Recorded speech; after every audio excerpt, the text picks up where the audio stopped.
para o nosso Café com Fé de hoje, a palavra bíblica que encontra-se em Mateus 27, dos versículos 50 ao 54. Já pega o seu café, já pegue a sua Bíblia. Bom dia, bom dia, bom dia. Que a graça e a paz do nosso Senhor Jesus estejam conosco neste dia. Hoje, sexta-feira santa, dia 7 de abril de 2023, né? Um feriado cristão, onde nós recordamos a morte de Jesus Cristo na cruz, por mim, por você, por cada um de nós, né? Um feriado que ainda não tem seu significado conhecido de todos, né? Muitos sabem que é um feriado santo, que é a morte de Jesus, mas você verdadeiramente sabe o que significa Jesus ter morrido na cruz por mim e por você? Você já se perguntou por que é que Jesus passou por tudo isso por cada um de nós?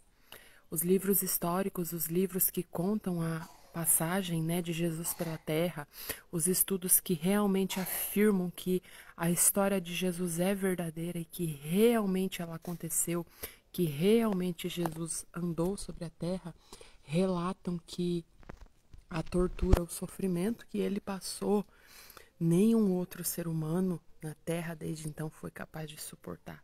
Tamanha dor, os pregos que ele foi pregado na cruz, realmente no seu esqueleto, realmente existem, realmente aconteceu. A cruz de espinho, todas as chibatadas, né, onde seus ossos chegaram a ficar expostos, todo esse sofrimento. Por que é que Jesus passou por tudo isso?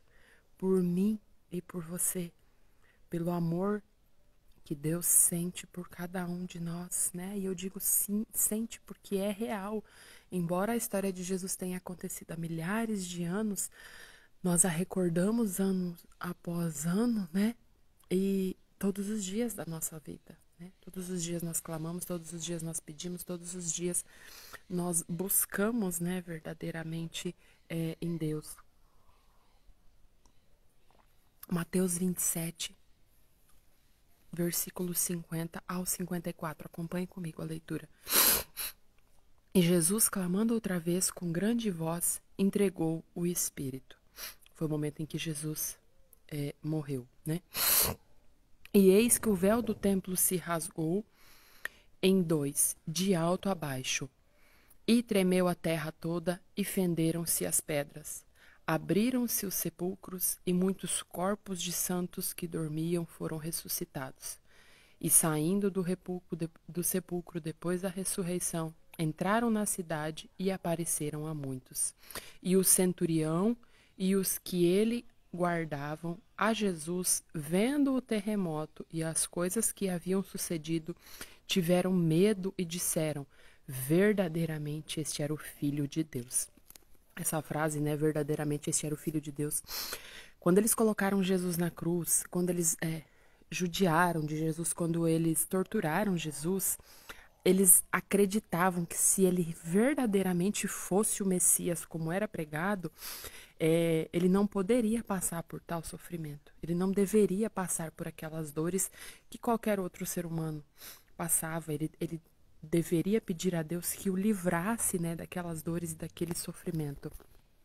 Mas qual que era o propósito, né? Um dos propósitos de Jesus em viver o que as dores que um ser humano comum, assim como eu e você, sofremos, né? E resistir a isso. Um dos propósitos era nos mostrar que é possível vencer a dor, que é possível a gente ser mais forte do que as dores. Esse foi um dos objetivos. Se simplesmente Jesus pedisse a Deus que o livrasse da dor e do sofrimento, ele não teria atingido o propósito de nos ensinar tamanha lição, né, que ele nos ensinou. Então Jesus tinha um objetivo para cumprir. E o que a gente traz disso para os nossos dias, né, para a nossa vida hoje? Muitas vezes a gente tá no sofrimento, tá passando por situações difíceis e não acredita que é capaz. Mas é na dor, e escute isso, preciosa, que isso vem da parte do Senhor nesse momento para a sua vida. É no momento de dor, é no momento de sofrimento que Deus te mostra a sua força, a sua capacidade. Às vezes a gente tem, né, aquela sensação de, meu Deus, eu não sabia que eu era tão forte, que eu era tão capaz, até ter que passar por essa situação, até ter que vencer, né, esse momento difícil, essa situação difícil. E é justamente para isso que Deus nos prepara, que Deus nos capacita. Assim como ele precisava mostrar para a humanidade a força de Jesus e que verdadeiramente Jesus iria vencer, né? E ele não interferiu no propósito. Eu tenho certeza que não foi fácil. Assim como para Jesus não foi fácil, para Deus também não foi. Permitiu que seu filho passasse por tudo aquilo. Não é fácil para Deus permitir que nós passemos por dor e sofrimento. Não é o desejo de Deus para as nossas vidas. Mas muitas vezes as nossas atitudes, as nossas escolhas erradas nos levam a sofrer, nos levam pelos caminhos mais difíceis, né? E aí Deus precisa nos capacitar, precisa nos preparar, precisa nos restaurar para que nós verdadeiramente possamos receber da parte do Senhor. Então o sofrimento, a dor é um tempo de fortalecimento, um tempo de preparação. Quando você passa por uma situação difícil, você não se sente como se, tipo assim, qualquer coisa que vier agora é lucro. Eu enfrentei isso, agora eu enfrento qualquer outra coisa. É a mesma situação, por exemplo, quem tá a jornada para engravidar, né? As futuras mamães, as tentantes, sempre vão ter o meu carinho especial, é as meninas dos meus olhos. Quando você tiver com o seu bebê nos braços, você vai se sentir a Mulher Maravilha. Como se nada no mundo mais fosse difícil, como se nada no mundo mais fosse tão desafiador, porque verdadeiramente receber o seu filho é a bênção. Então, a dificuldade que você está passando agora é para te preparar, para te capacitar, para que verdadeiramente você atinja o seu objetivo. E uma outra coisa muito importante que eu preciso falar sobre a vinda, né, de Jesus, por que é que Jesus veio? Até a vinda de Jesus, as pessoas precisavam ir até o templo e levar os seus pedidos e os seus desejos aos sacerdotes. E eles é que intercediam junto a Deus, né? Eles eram escolhidos de Deus, então eles que levavam para Deus o pedido do povo, das pessoas. Quando diz aqui no versículo 51 de Mateus 27, eis que o véu do templo se rasgou de alto a baixo. A Bíblia é muito escrita em simbologias. E por isso que eu leio, você lê, e às vezes as interpretações são diferentes, né?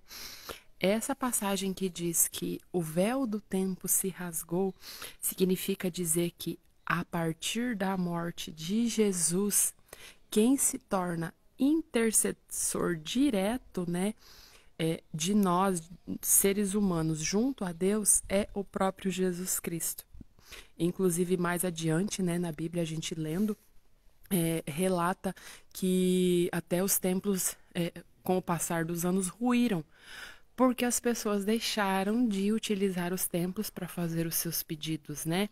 Hoje, se vocês prestarem atenção, a minha oração, né, o final dela sempre é em nome de Jesus. Por quê? Tudo aquilo que eu oro e peço para mim, em meu nome, eu preciso consagrar a Jesus, porque é Ele quem me garante, né, e me permite o acesso direto a Deus a partir da morte de Jesus.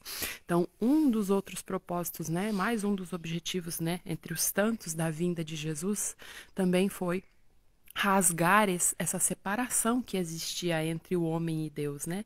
A partir da vinda de Jesus, da morte preciosa de Jesus na cruz por nós, nós passamos a ter acesso direto, né, a Deus. Isso por quê? Porque Jesus viveu na terra como homem, ele sentiu as dores como nós sentimos, ele passou as dificuldades que nós passamos, ele superou, né, o pecado, ele venceu, ele conseguiu passar pela terra sem pecar, sem cair em tentação. Então ele provou, né, ter o coração limpo, ter o coração puro, ainda mesmo em forma de homem, né? Assim como nós, assim como eu e você, né? Sendo carne, sendo humano. Então, a partir de tudo que Jesus passou, né? Ele venceu a morte, ele demonstrou que podemos ser mais fortes que o pecado, que podemos vencer as tentações, e ele se tornou, né, o elo mais próximo que nós temos de Deus. Então, em toda oração que nós fazemos, né, eu enquanto cristã aprendi isso desde pequenininha, desde do berço, né, que nós devemos sempre consagrar as nossas orações, né, a Jesus, porque é Ele quem irá interceder por cada um de nós, né, junto a Deus, junto ao Pai. É Ele quem leva as nossas orações, né, as nossas petições, as nossas rezas, seja lá qual, né, a fé que você professe para Deus. Então, que nós possamos nesse dia compreender, né, tamanho foi o amor de Deus por nós, tamanho foi o sacrifício de Jesus por nós, né, um sacrifício real, e que nesse dia nós possamos refletir sobre isso, respeitar esse dia tão importante, né, e além disso, né, muito além disso, ter essa consciência de que o Evangelho, ele é vivido todos os dias, né? Todos os dias nós colhemos, todos os dias nós plantamos, todos os dias nós recebemos da parte do Senhor. A vida segue acontecendo, né? E Jesus ter vindo é um privilégio que Deus deu a cada um de nós, né? De podermos pedir, de podermos clamar, de podermos verdadeiramente ter acesso a Deus, né? Através da vinda de Jesus. Então, oremos por isso, oremos por cada família nessa manhã, por cada pessoa que necessita, né? Receber da parte do Senhor, compreender qual é o propósito, né? Da vinda, da morte de Jesus na cruz por cada um de nós. Amém? Senhor, meu Deus, meu Pai, chego em Tua presença para Te louvar, Te agradecer, Senhor Deus, Te bendizer, Senhor, por mais este dia.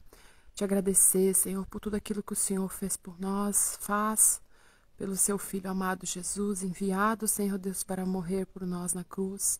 Te agradecemos pela oportunidade, Senhor Deus, de falar diretamente contigo, de ter acesso, Senhor Deus, à Tua palavra, aos Teus ensinamentos, ó Pai. Nos perdoe muitas vezes pela ignorância, Senhor Deus, pela falta de discernimento. Nos perdoe por todos os nossos erros, nossos pecados, pelas nossas falhas tão humanas, Senhor Deus. Te peço que a cada lar onde esta palavra chegar, Senhor Deus, seja abençoado, que cada coração neste dia, Senhor Deus, esteja disposto a receber de Ti, a compreender, Senhor Deus, o tamanho do Teu amor por cada um de nós. Que cada família seja abençoada, Senhor Deus, com esta palavra. Te peço que nos abençoe, que nos guarde, que nos purifique, nos livre de todo mal e de todo perigo. Em nome de Jesus. Amém, amém e amém. Né? Que o Senhor Deus nos abençoe, nos guarde neste dia. Para quem vai passar o dia em família, que seja um dia de harmonia, um dia de bênçãos, né? Quem está viajando, que sinta-se protegido e abraçado pelo Senhor, né? Na sua viagem, que todos estejam bem neste dia, né? Gratidão, um beijo no coração, Deus abençoe.